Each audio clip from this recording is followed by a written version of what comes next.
Hi readers, it's Lori. Welcome back to my channel, Books, Ink, and Paper, or welcome if this is your first time. I'm happy that you're here today.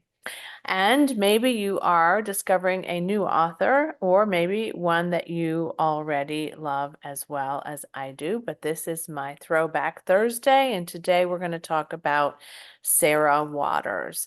Sarah Waters has been called the lesbian version of Charles Dickens by some folks, but I don't know that that is something that I'm necessarily resonating with, but I will say that her books are they often have LGBT themes and they are set in a very past part of history. And I absolutely love the books of hers that I have already read. And I have a commitment to myself to continue to read more by Sarah Waters. This was not Sarah Waters' first novel, but it was the first one that I read by her. So we're going to talk about those first, and I'll tell you about some of the others of hers that I have not read.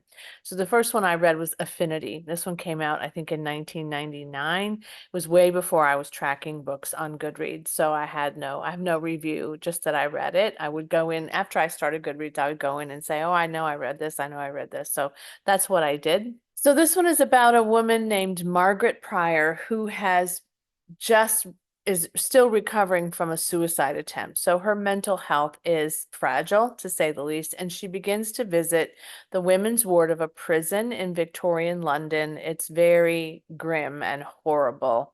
And she meets a woman there named Selena Dawes. Selena is a spiritualist. She conducted seances and other spiritual events, and so that is why she was incarcerated, because something went wrong and someone died as a result of this seance, if I remember right.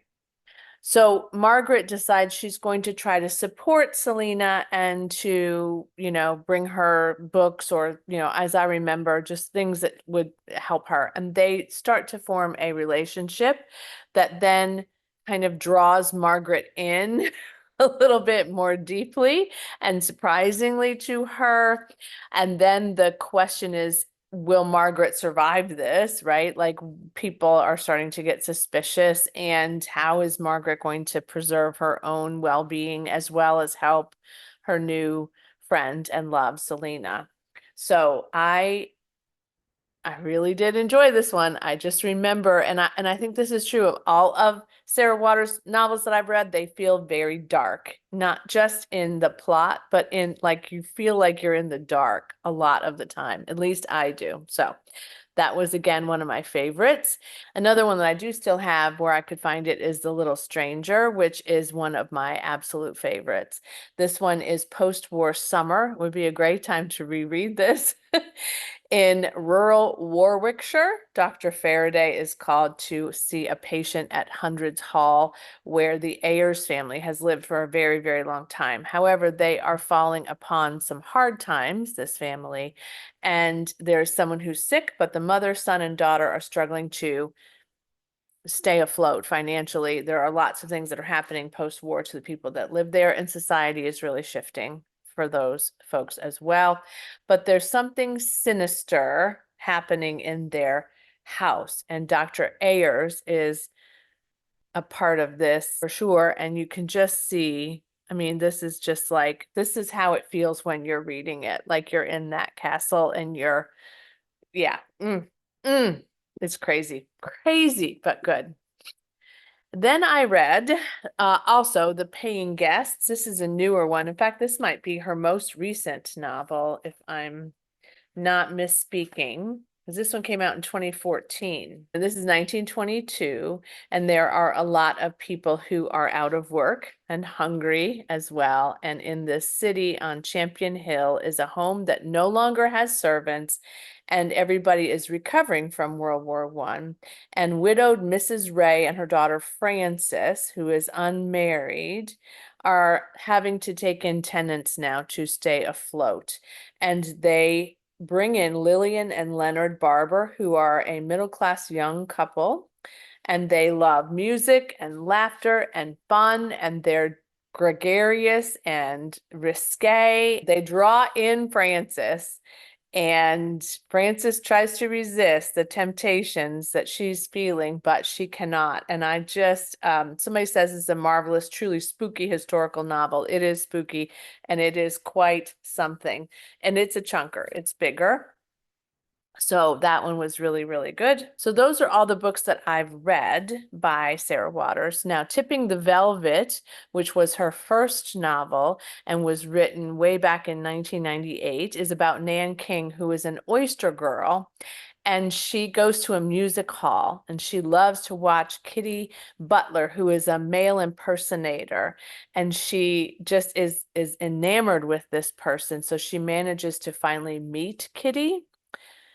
And then she begins to become Kitty's dresser for these performances, and then some other things occur, and they end up in a relationship together. So that one is one that I have not read and would like to read, and it has a pretty high rating on Goodreads. A lot of people either love Sarah Waters or they really don't love Sarah Waters, and I understand that. And then Fingersmith, which I've had for a while, is another one that I haven't finished. And I have started it though. I've started it more than once, and I just and it was a long time ago when I was still doing some other work and not reading as much. So it's probably a great time for me to take up this book. This was shortlisted for the Man Booker Prize in 2002. And it is about an orphan. As I remember, this one was it had an Oliver Twist feel to it. So Sue is an orphan and she was left in the care of Mrs. Suxby, who is what they refer to as a baby farmer. And Mrs. Suxby takes in all of these foster children, but she also puts them to work to steal money, which is why it's called Fingersmith, and bring back these rewards to her in this terrible place where she lives. So one day this man arrives and he has a proposition for Mrs. Suxby, and that is that he wants her to become a lady's maid to a woman named Maud. And he wants her to really capture Maud's favor, and then eventually something will happen to Maud and she will die off, but her inheritance will somehow be left to Mrs. Suxby.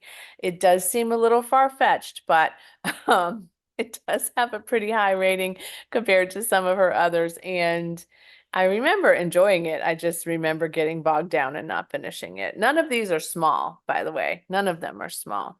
And then The Night Watch, which was released in 2006, is actually set in the time frame of 1941. So it is around the war and what's happening in England as a result. And it's a story of 4 people who live in London, 3 women and 1 man. And I don't remember what each of them do, but I do remember one of them is an ambulance driver, and one of them has some secret, some incredible secret that she's not willing to share up. And as I recall, Duncan, who's the man, has some demons from being in the war.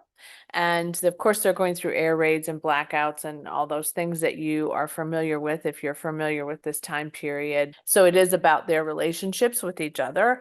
And I know less about the Night Watch than any of them, I think, just in terms of what occurs and who ends up being together. Maybe they all end up being together in some way. I don't know. But this one has pretty good critical review. I don't know that it has as much love from the reading population that have rated it, but it definitely did get some critical acclaim as what some people thought was her best work yet. So there are my conversations about these books by Sarah Waters, and my goal is to eventually read her and be a completist, but this is how far I've gotten so far. And also Affinity, which I don't, again, know where my copy is. I may have lent it out and not gotten it back, which I'm starting to notice has maybe happened more often than I realized because I'm starting to go through my bookish inventory. But anyway, if you've read something by Sarah Waters and you've enjoyed it, let me know. And let me know if you have and haven't enjoyed it too. I always want to hear your opinions on these things, but this is my Throwback Thursday. I'm feeling it right now. I'm not sure why, but it feels like as we're getting into the darker season of the year, these might present themselves toward the top of my TBR shelf. We shall see. Bye. spot. Thanks for watching. Thanks for your support, your subscriptions. If you are a subscriber, if you've not subscribed yet, please consider doing that. I would love to have you in a part of this community as well. And as always, happy reading. Bye.